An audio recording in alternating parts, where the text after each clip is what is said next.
India गठबंधन जिंदाबाद। राहुल गांधी, अखिलेश यादव।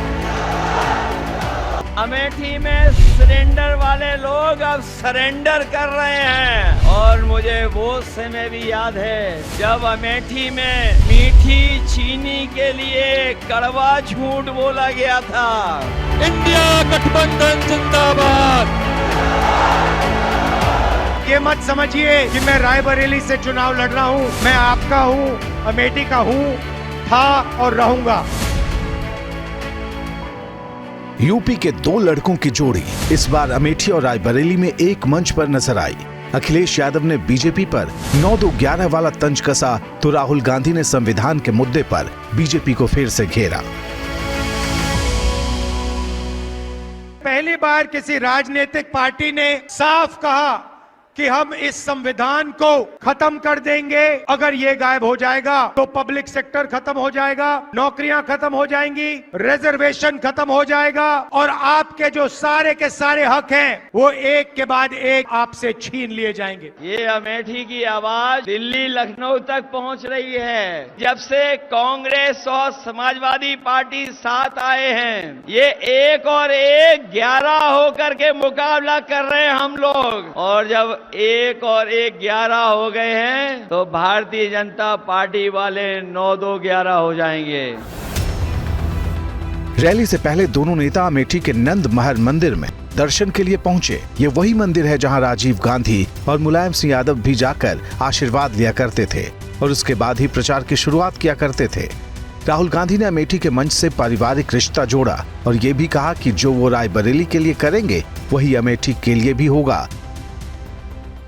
जब मैं 12 साल का बच्चा था, अपने पिता के साथ आया और मैंने अपने आंखों से अमेठी का और मेरे पिता का जो रिश्ता था, जो प्यार था, जो मोहब्बत थी, मैंने अपने आंखों से देखी और वही मेरी भी राजनीति है। मैं आपको अपना बेटा सौंप रही हूँ।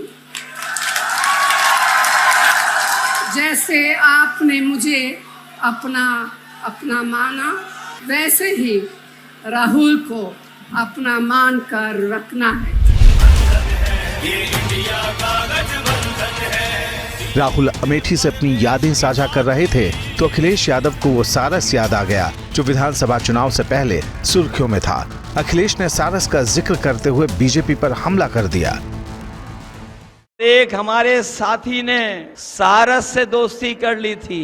बताओ उसे पकड़ करके ले गए कि नहीं ले गए ये लोग। इसलिए इनको सजा देने का काम करना और सजा इसलिए भी देना कि इन्होंने बोरी से चोरी की है। ये बीजेपी वाले आ गए तो आपको खाद भी नैनो यूरिया की तरह पाउच में खरीदनी पड़ेगी।